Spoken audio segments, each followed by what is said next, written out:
Hey Corona Diary, it's currently day 15. I want to start out by saying that most of my family are well now.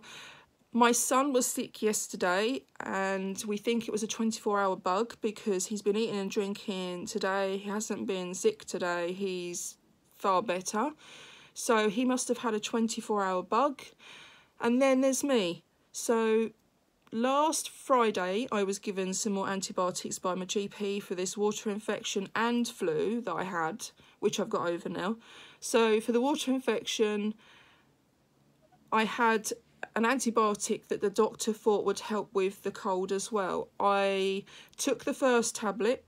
I started to feel short of breath, but that was later on in the day and I wasn't going to be taking another one that day. So I thought, we'll see how I am in the morning as to whether I take one or not. I woke up the next day and I felt okay. So I took a second one, and then later on, I think about 2 hours after taking that tablet, I was so short of breath.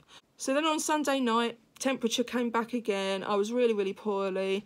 And so my partner rang the doctors yesterday. The doctor rang me back about 3 p.m, explained to me that they're having difficulties medicating me because it appears that I'm allergic to penicillin, so it's making things very limited for him to help me. He then faxed through another antibiotic prescription to the chemist, and I've got to give that a try. Now, I took one last night. I did feel slightly short of breath, but it's not a patch on what happened at the end of last week, so I'm hoping that it'll be okay. This morning I've taken the second one. Obviously, if things change when I take the next one and it gets worse, I will have to stop it, but we're just going to have to wait and see with me. He did also then go on to say that it is possible, it could be possible that it is coronavirus symptoms. Now, it did frighten me. It made me very anxious, as you can imagine, and it's upsetting. But I think realistically, I probably haven't got symptoms. It's probably more to the point that if it seems that anyone has symptoms remotely like corona, that they have to tell you that. So I'm not too worried. Now I've had time to sleep on it, I'm not too worried about it. I'm sure it's nothing to worry about. So yeah. I do think my children have been a little bit worried about me being ill as well, because yesterday when I came in from my little walk, I came back to this outside my door, which is falling apart. It was falling apart when I lifted it up. I'll show you very quickly what's inside it. It's so, so cute. So if you didn't know already, I've got 5 children. One of them had put their little book, Guess How Much I Love You, a little book inside there. So thoughtful and sweet. I had actually seen them. I do see my children, and when I go downstairs we just keep that distance. We keep the 2 metre distance all around the home. So if I want to go out for fresh air because of my diabetes, to walk a bit, I walk around my garden. My children do actually come out once I've got out there to see me up the top end, or the door will be shut and they'll talk to me through the door. Also inside the bag was this. I've got a little toy car. So I've got lots of letters in there. I have this one which says, "Mums are the best, but not as much as you. So now I will say that I love you." So cute.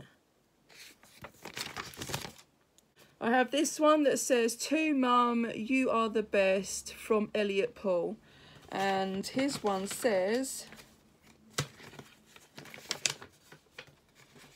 "To the best mum," and he's drawn me a little picture, which is really cute. Then we have another one. I think this was from little Oscar, my youngest. He's 5. Yeah, look at his handwriting. Now this is the one that's autistic, and he's written, "To Mum, I love you. You're the best in the world ever. Mummy, I love you to the stars," from Oscar. Oh, so cute.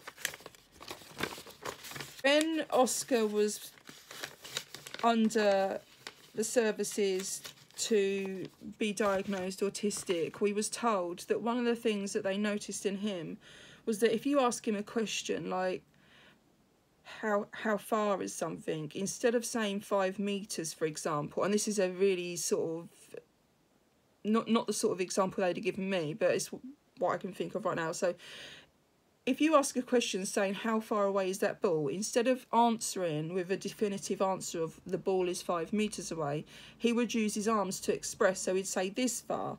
So another example is that when I said to him, I love you, and he would say, I love you too, I'd then say, how much? And he would just kind of do this to daddy and this to mummy, you know, as high as he could.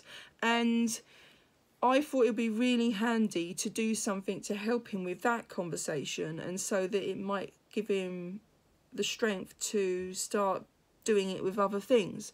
And so I came up with this, I love you to the stars.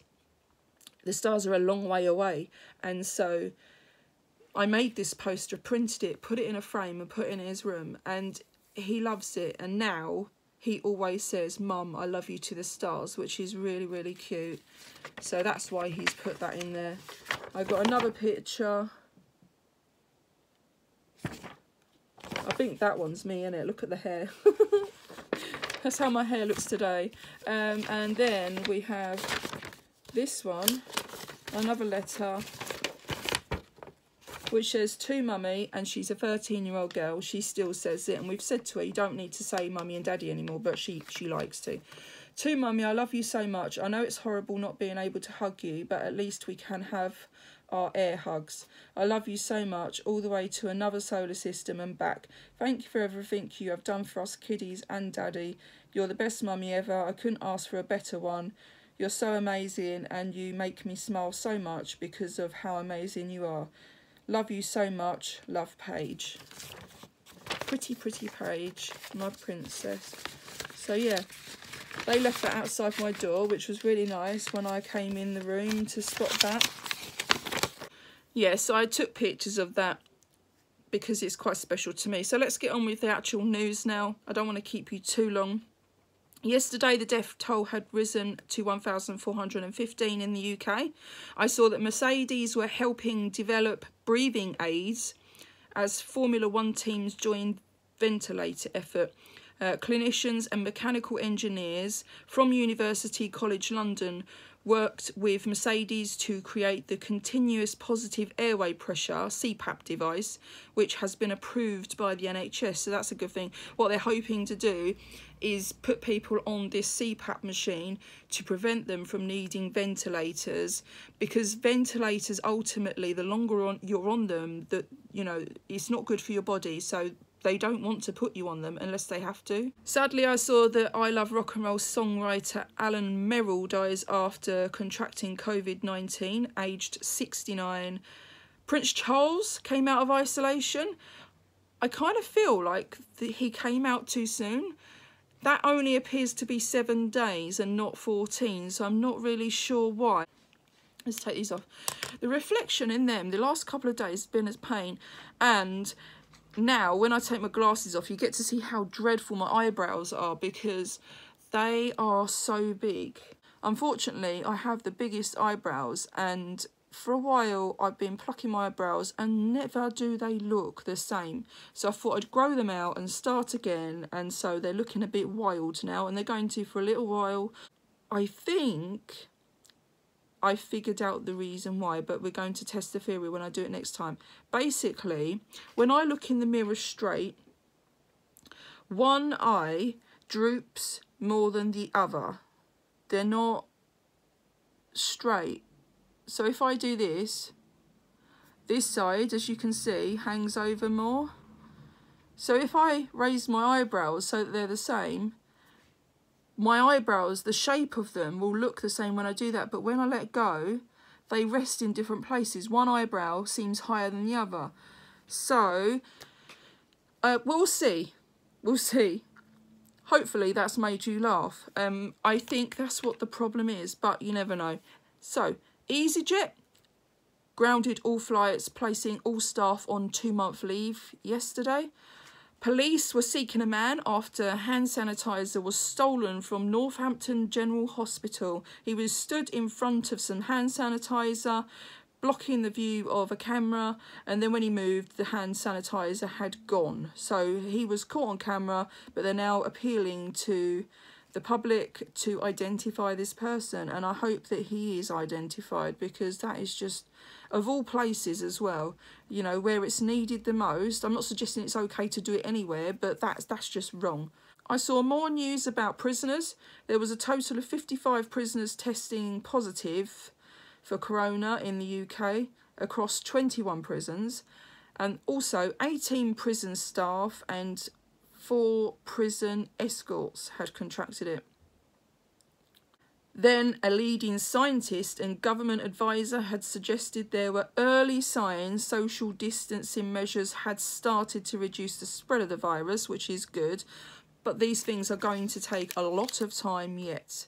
The Prime Minister's chief advisor, Dominic Cummings, is in self-isolation after showing symptoms, but it wasn't confirmed. So I would imagine with the amount of people in government now that have had it confirmed that he probably does have it. Who knows? A senior doctor had written to Chief Medical Officer Chris Whitty to raise her grave concern that electric hand dryers in toilets could increase the risk of transmission if people are using them after not washing their hands properly. And I can quite see that. Public toilets shouldn't be being used a great deal because, well, you're going to a supermarket or a chemist. Chemists are usually, in most cases, quite close to your home. You can always use a chemist close to your home and get doctors to send prescriptions across. And in terms of food shopping, all right, they will need to be looked into in supermarkets, but public toilets, I'm not sure, do they need to be open?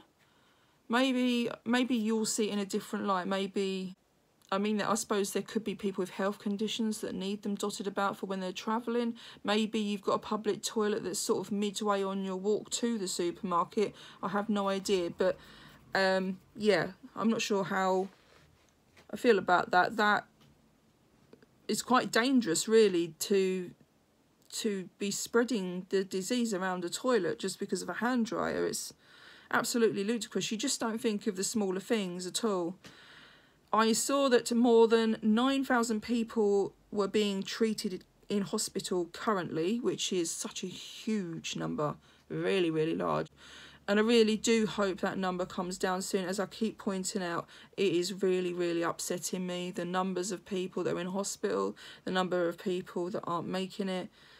It's horrendous, absolutely horrendous. And I also saw finally that the UK were going to be spending 75 million on rescue flights to bring stranded Britons home. That's a lot of money. My question there is, why aren't they home already? I have no idea. I suppose there's reasonable explanations for that as well, but who knows? Unfortunately, I suppose there's every chance that I'm a bit naive in that sense. So anyway, as I keep saying, and I'm going to be reminding you where possible, please do leave a clapping emoji in the comments section to show appreciation to everybody that's looking after the public right now. Take care of yourselves, stay healthy, stay safe, and I will see you with the update tomorrow. Bye.